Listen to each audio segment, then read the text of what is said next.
تو ناف کے نیچے موضوع پر ہم لوگ کی بات ہونی ہے انشاءاللہ. ناف کے نیچے؟ ناف کے نیچے ہاتھ باندھنے پر ہم لوگ کی بات ہونی ہے انشاءاللہ. جی تو شروع کری جائے. پہلے آپ اپنا موقف واضح کریں کہ ناف کے نیچے ہاتھ باندھنے کے تعلق سے جی کیا موقف ہے آپ کا؟ ہمارے پاس اس کی صحیح حدیث موجود ہے، مرفوع، اور موقوف، مقطوع. سلف بھی ہیں، سلف صالحین کا بھی اس کے اوپر اجماع رہا ہے، ان کا عمل رہا ہے. سلف لفظ درست نہیں ہے، سلف الصالحین کا لفظ ہے. تمہاری سمجھ میں آ جائے اتنا کافی ہے. سلف کیا لفظ ہے؟ سلف میں کوئی عربی کا لفظ ہی نہیں ہے. چلو سلف صالحین ہو گیا، ٹھیک ہے. یہ بتائیں کہ آپ تحت السرہ کی الفاظ جو بتا رہے ہیں کہ آپ کے پاس صحیح حدیث موجود ہے، جی وہ ہاں، مرفوع ہے یا موقوف ہے؟ مرفوع ہے. مرفوع حدیث ہے. مرفوع بھی ہے، موقوف بھی ہے. چلیں ٹھیک ہے، آپ مرفوع حدیث باسند پیش کریں. ضروری ہے کہ پہلے مرفوع حدیث باسند پیش کریں. کیونکہ شروعات اللہ کے رسول سے ہوگی نا. اچھا ٹھیک ہے.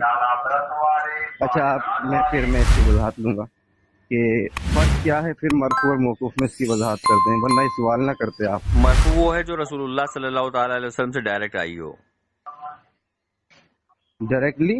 ڈائریکٹلی آئی ہو. اور موقوف؟ یار تم ہم سے ان سب پہ بحث نہ کرو، موضوع پہ بات کرو. نہیں دیکھیں، میں تعریف جاننا چاہ رہا ہوں نا، کیونکہ آپ نے سوال کیا تھا. تو موقوف کس کو کہتے ہیں؟ تمہیں پتا ہے کسے کہتے ہیں؟ میں تو آپ سے سوال کر رہا ہوں. ارے میں آپ سے پوچھ رہا ہوں موقوف کسے کہتے ہیں، آپ کو پتا ہے؟ یہ کیا مطلب جواب ہے میرا کہ میں آپ سے پوچھ رہا ہوں؟ میں آپ سے پوچھ رہا ہوں. ہاں بالکل ظاہر سی آپ بات نے ہے. مرفوع کی ابھی تعریف کی جو ڈائریکٹلی رسول اللہ سے آئی ہو. جی. تو موقوف کون سی حدیث ہوتی ہے؟ آپ کو نہیں پتا تو پھر میں بتاؤں، آپ کہہ دیجیے آپ کو نہیں پتا. بعض اوقات سوال استفہامی ہوتا ہے، جاننے کے بعد بھی انسان پوچھتا ہے، علم حاصل کرنے کے لیے نہیں بلکہ دوسروں کو سکھانے کے لیے. چلیے جو صحابہ کرام رضوان اللہ اجمعین سے آئی ہو. اچھا جی. اور رسول اللہ صلی اللہ تعالی علیہ وسلم سے ڈائریکٹ نہ آئی ہو. تو اللہ کے رسول صلی اللہ علیہ وسلم کی جو حدیث بیان کرتے ہیں وہ صحابہ ہی بیان کرتے ہیں نا. ہاں صحابہ بیان کرتے ہیں. تو پھر مرفوع اور موقوف میں فرق کیا ہوا؟ بتایا تو فرق کیا ہے. نہیں، مرفوع حدیث میں بھی تو صحابی ہوتے ہیں نا. ایک ہوتا ہے کہ جو قول صحابہ سے چلا، ایک ہوتا ہے جو رسول اللہ سے چلا. آپ تعریف نہیں کر پا رہے ہیں. اچھا آپ تعریف کر دیجئے. مرفوع کی تعریف یہ ہے کہ جس سند میں جناب رسول اللہ صلی اللہ تعالی علیہ وسلم تک وہ سند رک جائے اس کو مرفوع کہتے ہیں. اور جس سند میں جو رسول اللہ صلی اللہ علیہ وسلم کا ذکر نہ ہو وہ موقوف حدیث ہے، اور جس میں صحابی کا ذکر نہ ہو وہ مقطوع حدیث. تو وہی تو میں نے آپ کو بتایا تھا، اور میں نے آپ کو آپ نے موقوف کہا کی کہ پریبھاشا ڈائریکٹلی اور کیا رسول بتائی اللہ تھی سے جو بھائی. شروع ہوتی ہے، ہاں تو وہ تو مرفوع ہوتی ہے. شروع ہوتی ہے. یہ تعریف میں ادھوری نے تھی. آپ سے بتایا تھا جس میں رسول اللہ صلی اللہ تعالی علیہ وسلم تک جو ڈائریکٹ نہ پہنچی ہو، صحابہ کے پاس سے جو آئی ہو. دونوں حدیث رسول اللہ صحابی سے سے جو ہی نہ آتی آئی ہیں ہو. بھائی صاحب. چلیں وہ چھوڑیں، آپ تحت السرہ کی مرفوع یا موقوف یا مقطوع حدیث پیش کریں. چلیے ٹھیک ہے. یہ حدیث شریف امام ابو بکر بن ابی شیبہ رضی اللہ تعالیٰ عنہ نے سنی امام واقع رضی اللہ تعالیٰ عنہ سے. انہوں نے کس سے سنی بھائی امام صاحب؟ موسیٰ کس سے؟ امام وقی رضی اللہ تعالیٰ عنہ. واقع آپ کہہ رہے تھے وقی. امام موسیٰ بن عمیر رضی اللہ تعالیٰ عنہ نے، انہوں نے سنی علقمہ بن وائل رضی اللہ تعالیٰ عنہ سے. انہوں نے سنی اور وہ بیان کرتے ہیں اپنے والد وائل بن حجر رضی اللہ تعالیٰ عنہ سے کہ نبی کریم صلی اللہ تعالیٰ علیہ وسلم سے انہوں نے سنی. متن اس کا یہ ہے کہ حضرت ولی بن حجر رضی اللہ تعالیٰ عنہ فرماتے ہیں میں نے حضور نبی کریم صلی اللہ تعالیٰ علیہ وسلم کو دیکھا کہ اپنی نماز میں اپنا دائنا ہاتھ بائیں ہاتھ پہ رکھتے اور اسے ناف کے نیچے باندھا. مصنف ابن شیبہ جلد 3 صفحہ 320 321 322 حدیث نمبر 3959. جی جی تو یہ آپ کی پہلی مرفوع حدیث ہے. جی. تو اس کے آگے آپ کو کچھ پیش کرنا ہے یا میں اس پر بات کروں؟ آپ اس پہ بات کریے. دیکھیں میں اس کی وضاحت کر دوں ایک جگہ میں، لیکن جی سند دیکھ رہا ہوں آپ کے ساتھ. ہاں دیکھ لیجیے.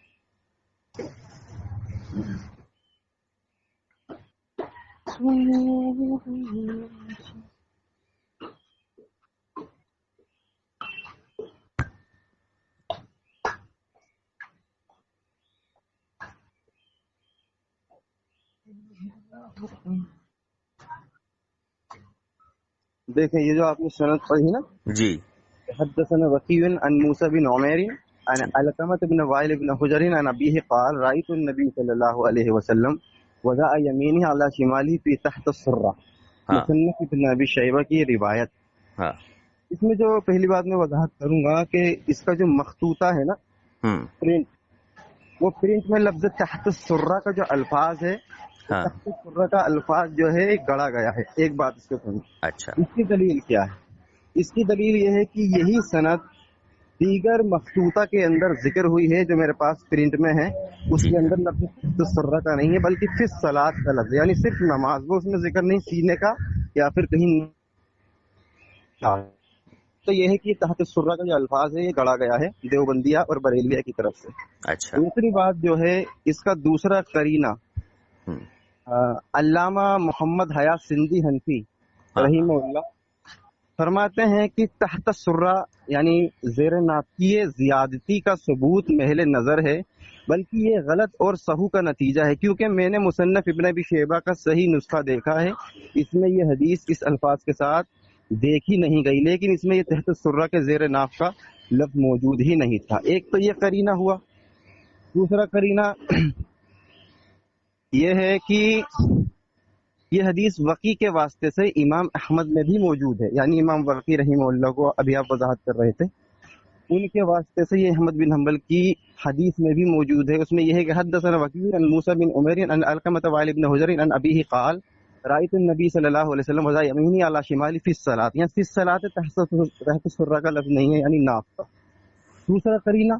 تیسرا قرینہ یہی حدیث یہ سنہ کے اندر بھی موجود ہے، اس کی حدیث کی سند ہے. اخبرنا احمد بن عبداللہ الصالحی اخبرنا ابو بکر احمد بن حسن الحیروی حدثنا حاجب بن احمد الطوسی اخبرنا عبید اللہ بن ہاشم عن وکیع عن موسیٰ بن عمیر عن علقمۃ بن وائل بن حجر. اس کے اندر بھی فی الصلاۃ کا لفظ ہے، تحت السرہ کا لفظ نہیں ہے. اسی طریقے سے سنن دارقطنی میں امام دارقطنی نے اس حدیث کو نقل کیا ہے، اس کے اندر بھی فی الصلاۃ کا لفظ ہے، تحت السرہ کا نہیں ہے. کم از کم میں 5 روایت آپ کے سامنے پیش کر چکا ہوں جس کے اندر فی الصلاۃ کا لفظ تحت السرہ کا اضافہ نہیں ہے. تو یہ گڑی ہوئی چیزوں کو دوسری حدیث پیش کریں. چلیے ہو گیا، اب اس پہ بات کر لیتے ہیں پہلے. ٹھیک ہے. اب میں نے آپ کی بہت قاعدے سے اور چپ خاموشی کے ساتھ سماعت فرمائی ہے، تو آپ سے بھی امید ہے کہ آپ بہت خاموشی کے ساتھ سماعت کریں گے. ہاں بولیں بھائی، سماعت نہیں لفظ سماعت ہوتا ہے.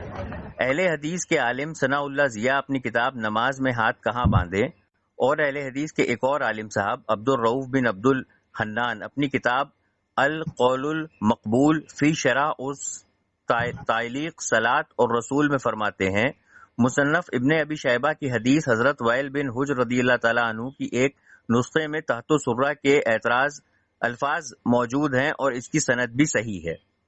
دوسری چیز، اہل حدیث کے جو محدث ہیں زبیر علی زئی صاحب، وہ اپنی کتاب تحقیقی اصلاحی اور علمی مقالات جلد نمبر 4 میں لکھتے ہیں کہ ایک ابو داؤد کی حدیث کا اعتراض کا جواب دیتے ہوئے لکھتے ہیں کہ علامہ ذہبی رحمۃ اللہ تعالی علیہ کے پاس سنن ابو داؤد جو نسخے میں ان کے الفاظ موجود نہیں ہیں تو کیا ہوا، امام ابن جوزی رحمۃ اللہ تعالی علیہ وغیرہ کے نسخوں میں تو یہ الفاظ موجود ہیں اور خود سنن ابو داؤد میں الفاظ موجود ہیں، تو پھر انکار کیسا؟ یہ کون سی حدیث کے بارے میں آپ وضاحت کر رہے ہیں؟ اسی حدیث تحت السرہ کے بارے میں ابن ابی شیبہ کی.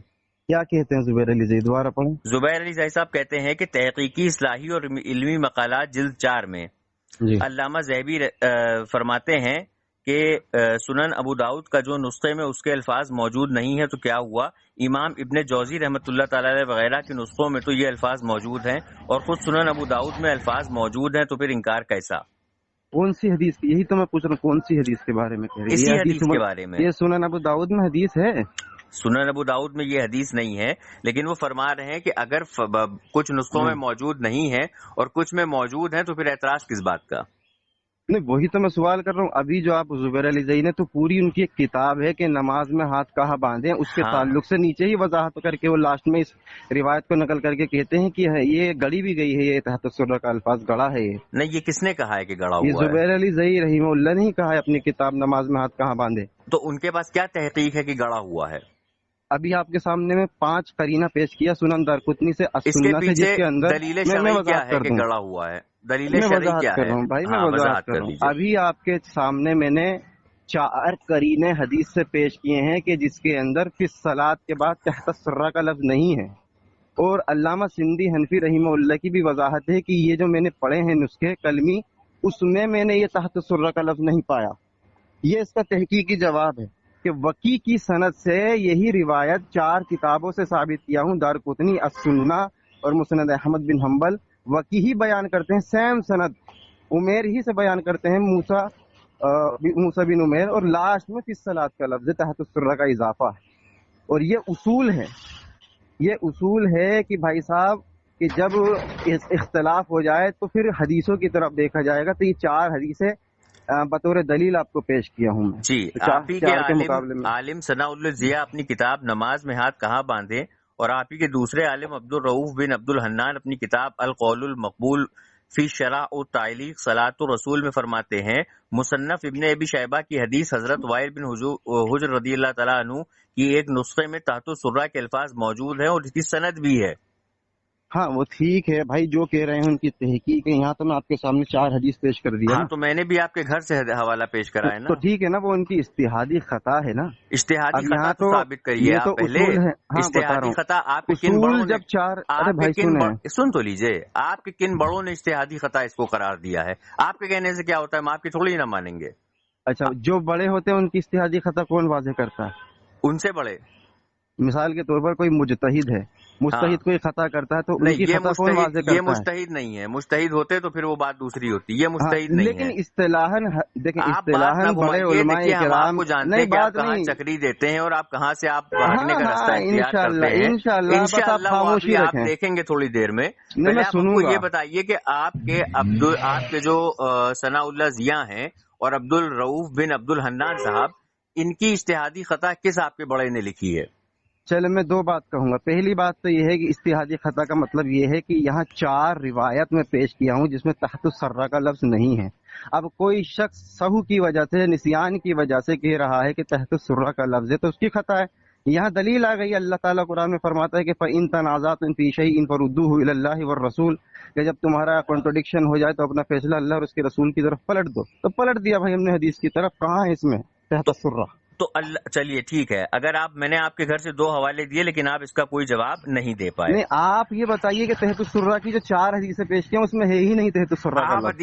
میں نے آپ کے گھر سے 2 حوالے پیش کرے کہ آپ کے 2 عالم تھے جو کہتے ہیں کہ اس میں موجود روایت پیش کر رہے ہیں۔ سنیں، میں اگر جو مصنف کی آپ روایت پیش کر رہے ہیں وہی روایت کا ابھی میں آپ کو نسخہ بھیجوں، اس کے اندر ان کے والد سے روایت کرتے ہیں، رسول اللہ صلی اللہ تعالی علیہ وسلم ہماری نماز میں امام بنتے اور آپ نے اپنا بائیں ہاتھ اپنے دائیں ہاتھ سے پکڑ لیتے۔ اس باب میں ولی ابن حجر رضی اللہ تعالیٰ عنہ، غیف ابن الحارث رضی اللہ تعالیٰ عنہ، ابن عباس رضی اللہ تعالیٰ عنہ، ابن مسعود رضی اللہ تعالیٰ عنہ اور سہل ابن سعد رضی اللہ تعالیٰ عنہ سے بھی روایت ہے۔ امام ترمذی حدیث کو حسن کہتے ہیں۔ کون سی حدیث کو؟ سنن ترمذی، باب نماز میں سیدھا ہاتھ بائیں ہاتھ پر رکھنا، صفحہ نمبر 72، حدیث نمبر 252۔ حدیث نمبر 252۔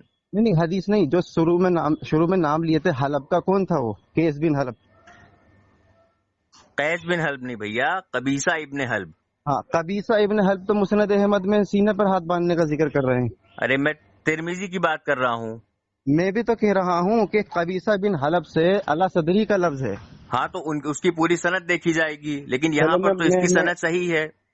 میں پڑھ دیتا ہوں، آپ سن لیں۔ نہیں پہلے اس کا جواب دیتے چلیے، اس کا جواب دیجیے پہلے۔ قبیصہ ابن حلب ان کے والد سے روایت کرتے ہیں، رسول اللہ ہمیں نماز میں ہماری امام بنتے اور اپنے بائیں ہاتھ اپنے دائیں ہاتھ سے پکڑ لیتے۔ اس باب میں ولی ابن حجر رضی اللہ تعالیٰ عنہ، غریب ابن حارث رضی اللہ تعالیٰ عنہ، ابن عباس رضی اللہ تعالیٰ عنہ، ابن مسعود رضی اللہ تعالیٰ عنہ اور سہل ابن سعد رضی اللہ تعالیٰ عنہ سے بھی روایت ہے۔ امام ترمذی اس حدیث کو حسن لکھتے ہیں، اور آگے امام ترمذی رحمۃ اللہ تعالیٰ کیا لکھتے ہیں وہ سنیے۔ آگے امام ترمذی کیا لکھتے ہیں وہ سنیے۔ اہل علم کا اس پر عمل ہے، صحابہ رضی اللہ تعالیٰ عنہم، تابعین اور بعد کے اہل علم کا عمل ہے کہ نماز کی حالت میں آدمی دایاں ہاتھ بائیں ہاتھ پر رکھے۔ بعض اہل علم کا خیال ہے کہ ناف کے اوپر رکھے اور بعض کہتے ہیں کہ ناف کے نیچے رکھے، اور یہ سب جائز ہیں ان کے نزدیک۔ سنن ترمذی، باب نماز میں سیدھا ہاتھ بائیں ہاتھ پر رکھنا، صفحہ نمبر 72، حدیث نمبر 252۔ ہو گئی آپ کی بات؟ جی ہو گئی۔ دیکھیں قبیصہ بن حلب کے تعلق سے میں وضاحت کر دوں، واضح طور پر ان قبیصہ بن حلب ان ابی ہی یعنی اپنے باپ سے بیان کرتے ہیں۔ ابھی آپ نے جو ذکر کیا ہے نا کہ قبیصہ بن حلب اپنے باپ سے بیان کرتے ہیں کہ نبی علیہ الصلوۃ والسلام دائیں ہاتھ پر بائیں ہاتھ کو رکھتے تھے۔ اب یہاں پر یہ وضاحت نہیں ہے کہ کہاں رکھتے تھے، اس کی وضاحت میں پیش کر رہا ہوں۔ یہی حدیث مسند احمد میں وضاحت کے ساتھ آئی کہ رأیت النبی صلی اللہ علیہ وسلم، دائیں ہاتھ اپنے بائیں ہاتھ پہ نہیں رکھتے، بائیں ہاتھ اپنے دائیں ہاتھ سے پکڑ لیتے ہیں۔ مجھے ہندی ارے جو بھی ہو، کیا نماز کا طریقہ نہیں پتا تم کو کیا؟ لیفٹ کے اوپر رائٹ کو رکھتے تھے، چلیں اتنا آپ سمجھ لیں، بڑے وہاں انگریز بنے ہیں، لیفٹ کے اوپر رائٹ کو رکھتے۔ یہاں پر دیکھیں، یہاں پر یہ وضاحت آ گئی کہ ینصرف عن یمینہ و عن یسارہ ورأیتہ قال یضع یدہ علی الصدر، یعنی وہ سینے پر ہی رکھتے تھے قبیصہ بن حلب، وہ اپنے باپ سے بیان کر رہے رسول اللہ صلی اللہ علیہ وسلم۔ مسند احمد کی حدیث نمبر یہ 22,313۔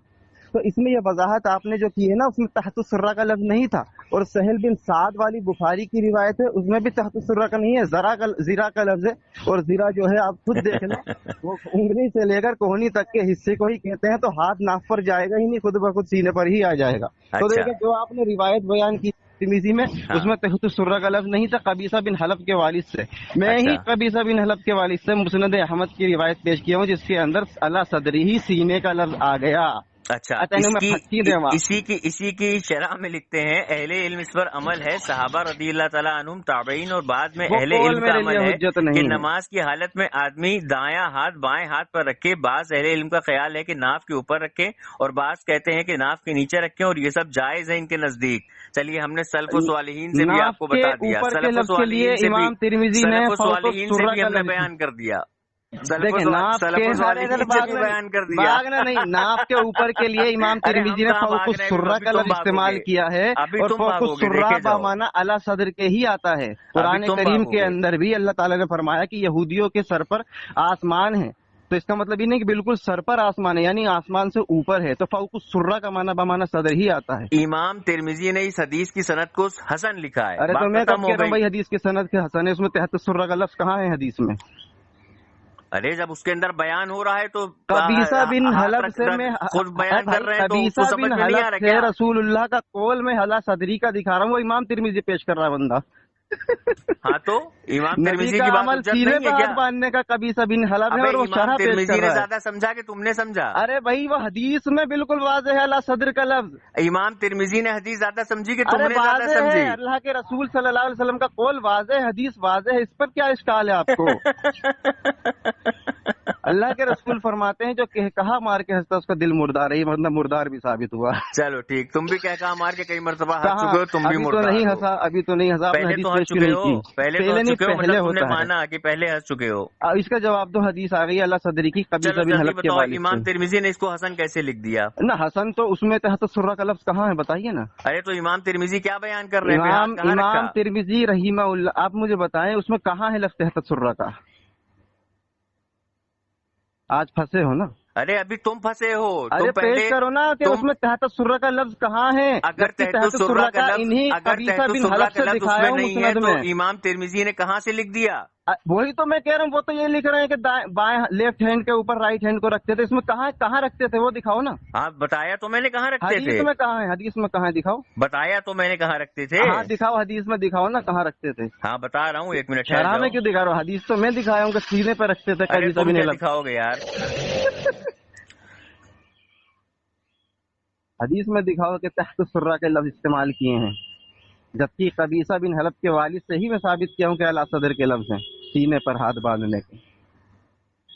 اہل علم کے پاس آپ کیا لکھ رہے ہیں؟ اہل علم کا اس پر عمل ہے، صحابہ رضی اللہ تعالیٰ عنہم، تابعین اور بعد کے اہل علم کا عمل ہے کہ نماز کی حالت میں آدمی دایاں ہاتھ بائیں ہاتھ پر رکھتا۔ بعض اہل علم کا خیال ہے کہ ناف کے اوپر رکھتے، اور بعض کہتے ہیں کہ ناف کے نیچے رکھتے، اور یہ سب جائز ہیں ان کے نزدیک۔ وہ نہیں پوچھا، میں پوچھا حدیث میں تحت السرہ کا لفظ پیش کریں نا جو آپ ترمذی سے زیادہ تم نے حدیث سمجھی۔ قبیصہ بن حلب کا ذرا تحت السرہ کا حدیث کا لفظ پیش کریں۔ امام ترمذی سے زیادہ تم نے حدیث سمجھی۔ امام نہیں بھائی، امام ترمذی کا پیش کریں۔ امام ترمذی سے، ارے امام نہیں کہہ رہا ہوں میں، امام کہہ رہا ہوں، کان کے اندر تیزاب ڈالو۔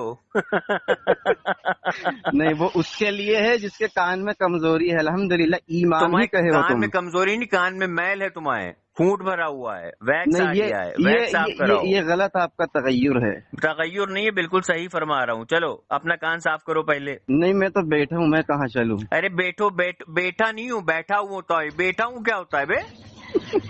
بیٹا ہوں کیا ہوتا ہے؟ بیٹا ہوں کیا ہوتا ہے؟ یہ بازاری زبان۔ بیٹا ہوں کیا ہوتا ہے؟ بیٹھا ہوں ہوتا ہوگا۔ یہ بے کیا ہوتا ہے؟ بے یہ بیٹا ہوں، تو ہی تو کہہ رہا ہے بیٹا ہوں۔ پیش کرے، مجھے پتا ہے بھاگنے کی تیاری ہے، پیش کیجیے۔ امام ترمذی نے پہلے یہ بتا، بیٹھا ہوا ہوتا ہوں کہ بیٹھا ہوا ہوتا ہوں؟ تجھے بولنا تو آتا نہیں ہے۔ کیا ہو گیا؟ وہ کیا بھائی صاف کہیں، بیٹھا ہوا بولیں۔ ابے بیٹھا نہیں، بیٹھا ہوتا ہے۔ ابے نہیں ہوتا بھائی، آپ کہیے۔ آپ ان کو کہا جاتا ہے جن کی میں عزت کرتا ہوں۔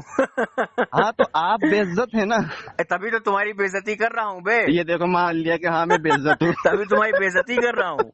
آپ تو بے عزت انسان ہو، آپ تو بے عزتی سے توجہ کی ہی نہیں جا سکتی عزت کی۔ اور تمام سامعین سنے، قبیصہ بن حلب سے مسند احمد کی حدیث پیش کر رہا تھا، انہی سے دکھایا ہوں کہ وہ مجھے امام ترمذی سے ثابت کرو کہ امام ترمذی کا ایک قول غلط ہے۔ امام ترمذی کو پیش کر رہا ہے۔ امام ترمذی نے حدیث کو صحیح کہا ہے، اور اس حدیث کے اندر یہ ذکر نہیں ہے کہ کہاں باندھتے تھے۔ امام ترمذی نے اپنا جو تبصرہ لکھا ہے اس کے اوپر فتویٰ لگاؤ، امام ترمذی جھوٹے تھے۔ اچھا تمہارے ابو حنیفہ چلو اب امام ابو حنیفہ تک نہیں آؤ، پہلے بتاؤ، پہلے نہیں ہے تو امام ترمذی جھوٹے تھے، بھی نہیں ہے۔ پہلے کو امام ترمذی جھوٹے تھے، میں ان سے زیادہ سمجھدار نے جو ہو گیا ہوں۔ دلیل بنائی ہے، چلو جلدی کہو۔ سنے امام ترمذی زیادہ سمجھدار ہو گیا اللہ پر جو آپ نے وضاحت کی ہے تحت سورہ قلم، دیکھیں بھائی تمام سامعین سنیں، پہلے کہو کہ قبیصہ بن امام حلب سے ترمذی ایک طرف شرح ہے جھوٹے تھے، اور مجھے ان سے قبیصہ زیادہ بن حلب سے ایک جگہ جو ہے حدیث ہے، تو یہ حدیث کا انکار کر کے منکرین حدیث بن گیا۔